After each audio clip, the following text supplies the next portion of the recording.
Hi, I'm Chelly Wood, and this closing statement for Romeo and Juliet, to give you a kind of overview, is going to tell you what inspired my Romeo and Juliet with Dolls video.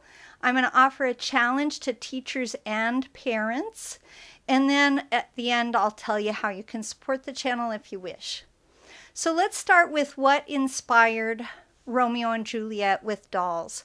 Well, when my children were really little, I did a book, a song, and a prayer at night time because I wanted to make sure that we spent quality time together, parent and child. I had two daughters. When they got to middle school and high school, I noticed that they wanted to spend all their time on their phones. And a phone is a good thing. It keeps you in communication with your child, but I wanted them to be interactive with people and to be creative. I knew that my oldest daughter was very good at painting, and my youngest daughter was actively involved in drama.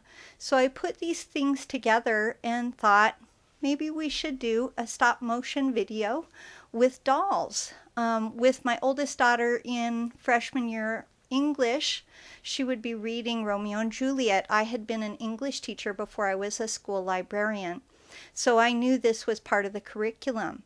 So both my daughters helped with filming and photos, and it gave us a lot of interactive time, parent and child, as they got into those preteen and teen years. And I'm so glad that we did it. Now for the challenge. Parents, I challenge you. Spend quality time with your children every single day. Now, we didn't do Romeo and Juliet together every day, and sometimes we did sports, we did other things, but know your children, know what they love besides their phone or their laptop and their video games. Think of things that inspire them in the real world and help them be creative. Teachers, put the fun back in education. I've been an educator for almost 30 years. I'm now a school librarian, but I was an English teacher when the No Child Left Behind Act was passed. And it concerned me as I watched the fun in school drop. So teachers were more focused on test scores than on the interactive playtime in the classroom. Kindergarten stopped doing finger painting, for example. Middle school, which was where I was teaching at the time, was just focused on testing, and if it wasn't on the test, they told us not to teach it. But I challenge you, teachers, please make sure every lesson plan has fun in it, because our children need fun to learn and grow.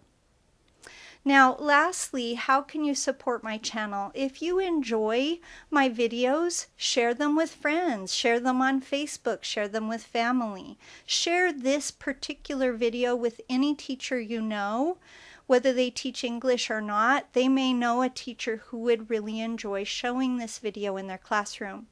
And it is for the most part school appropriate. There's no swearing. It's straight off of the Shakespeare play. Like I said, I was an English teacher, so I knew the play and had taught it. It does have a little bit of doll violence, but it's dolls. So it's relatively easy to show even to younger students. Also, use my free library of patterns on chellywood.com.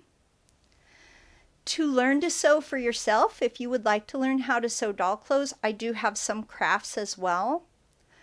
Or to teach a child how to sew. I love teaching children how to sew. And these videos that I create every week are a great way for anyone of any age to learn how to sew doll clothes. Also, and lastly, there is a link to my paid courses, which are below this video on YouTube. Thank you so much for watching. Please like, share, and subscribe.